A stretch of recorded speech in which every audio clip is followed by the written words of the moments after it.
Ladies and gentlemen, welcome back to the channel. Today we're going to be comparing the Jordan 4 Red Crimson, and we're going to be taking a look at a real retail pair versus a fake replica UA pair. And we're going to take a look at some of the differences, and what we find might actually surprise you. This isn't like a lot of the other real versus fake comparisons that I've done before, so this is going to be actually really cool to get into and explain what's going on here. So once again, full disclaimer, the purpose of this video is to inform people. It is informational. I don't want to start a debate of whether or not real or UA is better or who's worse for buying what. I just want to put the information out there that there are differences. Here's what they are so people know what they're getting into if they're buying UA pairs, or if they're going for retail pairs, that they don't accidentally fall for a replica scam, because that is the number one thing that I hate when it comes to UA pairs. I don't care if you wear your shoes and you love your shoes, but if you knowingly try to sell somebody a replica pair as a retail pair and scam them for more money than it's worth, I have a problem with that. So this video is to break down the differences, to help people who are buying pairs in the wild know the difference of what they're looking for to hopefully prevent them from getting scammed, as well as the people who sent me this replica pair asked me to put their information in the description to give people a safe alternative so they're not getting scammed by fake websites that are just taking people's money for UA pairs, which is totally not cool either. So, purely informational, this is what it is, but let's go ahead and get into it. If you enjoy real versus fake comparisons like this, let me know by hitting a like and subscribing to the channel for all things sneaker related content, not just real versus fake content here. But now let's go ahead and start with the first difference between the two, and that is with the boxes. So right away, the colors are okay. The retail pair, as you can tell, the box is a little bit damaged, as well as replica pair is a little bit more scuffed up, I would say. But as far as colors go, they're pretty much spot on, which was surprising to me. But once again, like I do find with many other replica pairs, the box size is different. And not just by a little bit, it's different by a lot, by a large measure. As you can tell right here, if I stand them up next to each other, the retail pair sits about an inch taller than the replica pair, as well as, I believe it's about an inch wider.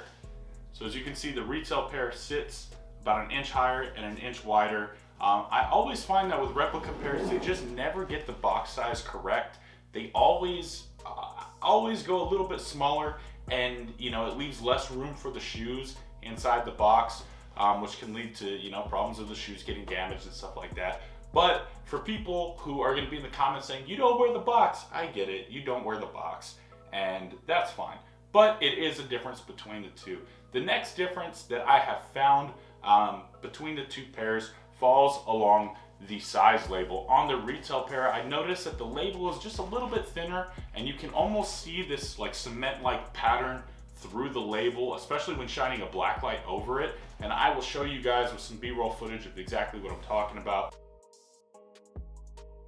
A bit thicker and not as semi-transparent when under a black light and stuff like that. But again, that is such a subtle difference that it almost doesn't even matter.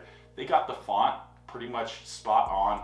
I wasn't really able to tell too much difference between the two fonts and stuff like that. I just noticed that the sticker quality was a little bit different, a little bit thicker here, like I said, and this one was a little bit thinner. But as far as the box go, those are the only two differences that I've been able to find so far. But as we take a deeper look, we might find more. All right, so after looking a little bit further, I didn't find any other differences between the boxes. However, when I took the pairs out and I started to inspect them, I was really surprised because the real pair and the replica pair are so similar and so close that I almost could confuse them with a retail pair, which is rare. However, I did find a couple things that are definitely going to separate them. No, run all that back. So after taking a deeper look, I didn't find any other issues with the boxes. However, I did pull out the pairs, and I have the retail pair here still, and I have the replica pair here. And the shoes to the eye and on foot are almost identical. However, there are a couple really small, really detailed differences that separate them from a real to a retail pair, and we're gonna get into that. So first thing I notice is that the suede on the retail pair is just a little bit softer than this pair. It feels more dried out on the replica pair, but it is so close. I mean, the materials are almost identical. The colors are almost identical. They react the same way under a black light, which is crazy because I've never seen pairs that are this close to retail pairs. I did notice that there is a difference between the thickness in the tongue from the real and the retail pair. This is the retail pair here, and this is the replica, and the tongue is just a little more thin, less padding than the retail pair. But as far as all of the logos and the text and the placement of everything, it all is correct. However, when I took a really close look at the shoe and I compared them side by side, I did notice that there was a difference in the stitching around the shoe, especially when it comes to, and I'll show you guys close-ups right here, stitching around this portion of the shoe and around here and around the main portion of the stitching. The stitching has more of a gap. It's less tight together all the way around the shoe, but looking at the shoe on its own, I wouldn't even be able to tell that in person. But when I compare it to a retail pair, I can see that the stitching on the retail pair is a lot closer together, a lot neater in the areas as compared to the replica pair when I did them side by side. So that is something to look for, is that the stitching is really tight, really neat all around the shoe on the retail pair. However, on the replica pair, it's just a little bit more gapped out. I guess their sewing machine or whatever just had the space between the two lines of stitching throughout just a little bit wider than what they should have, which is common. You usually see stitching errors like that on replica pairs, but this is like one of the best replica pairs I have ever seen. Next, the other main difference that I noticed between the two is if I look at the retail Jumpman on the back of the shoe and compare it to the replica Jumpman on the back of the shoe, you can see that the retail pair, the Jumpman, is more detailed and better shaped. You can see his head and his nose a little bit more, whereas on this, his head is just kind of a blob. So that was the major defect between the replica pair to the retail pair, is the Jumpman is just not the same quality by any means, but it is still very close. Now, another detail to look out for, and one that I feel is definitely going to help people legit check their sneakers when they are in person, is opening the shoe up and taking a look at the location of the size label. If we take a look inside the replica pair here, the size label is just lower than where it should be.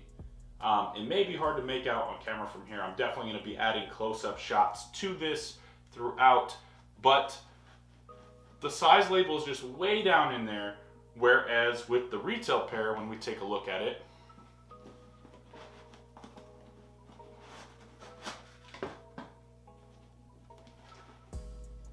it's right there at the top. It's right there almost at the very top. So that is a clear indication to me. Seeing the position of the size label in a lot of shoes is something to look for always when legit checking, because they really don't care about the details that go on the inside of the shoe. I notice they never really focus on getting those type of simple details down. Just like with the patent breads, the family text was a little bit lower in the replica pairs than it should have been. Same with the size label inside the shoe here versus, again, the replica pair here, where, I mean, it is way down into the shoe. So, but that's another detail that if they're on foot or something like that, nobody's going to be able to tell the difference between the two. This is something that I can't show you on camera, but if you compare the smell, I know, right? Sneakerhead comparing the smell. Like, this Jordan 4 just smells clean. It smells like a regular shoe. It smells good. This pair, the replica pair, smells of like super glue, or like a cheap like glue that has a lot of fumes. It's like almost like an acetone glue remover nail polish type of smell, that as soon as I opened the box, it hit me in the face, that smell. So That is going to be the biggest tell when it comes to comparing the real versus replica, is just knowing the smell of a real shoe versus one that's just covered in glue and acetone and stuff like that. So those are a few things to keep your eye out for. As well as when I took a look, I was surprised that the insole and the insole stitching was actually pretty decent on this pair. We'll take a look. The replica pair, the insole looks like this. The glue pattern it's okay. I feel like it's a little low, but we're gonna compare it to the retail pair. Also, it's pretty dark, so we're gonna take a look at what the retail pairs looks like right now and compare it. So let's get the retail one out. All right, so we got the retail one, and then we have the replica one.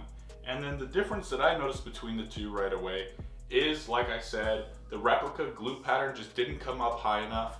But other than that, I mean, as far as the notching that they had on it is pretty accurate.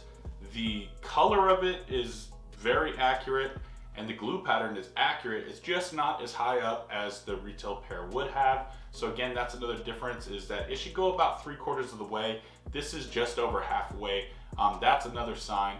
But again, as far as like wearing it on feet, you're not going to notice a difference really between the two, except for the Jumpman on the back. The Jumpman on the back is the biggest thing that somebody can spot if they have a trained eye, as well as the interior side label, the smell, and then just the overall tightness of the stitching. But those are the only real details that you're going to be able to have to be able to help yourself legit check. Even the insole stitching on this real and fake pair were very close, very difficult to tell. So again, these few things, the size box, the label, the glue pattern, the stitching, the Jumpman, those are gonna be your differences. Even under a black light, when we take a black light onto these pairs, the differences just aren't really there. I mean, they are really good now, and this worries me for the future of retail and replica pairs. If they are getting this good, where they're close, they are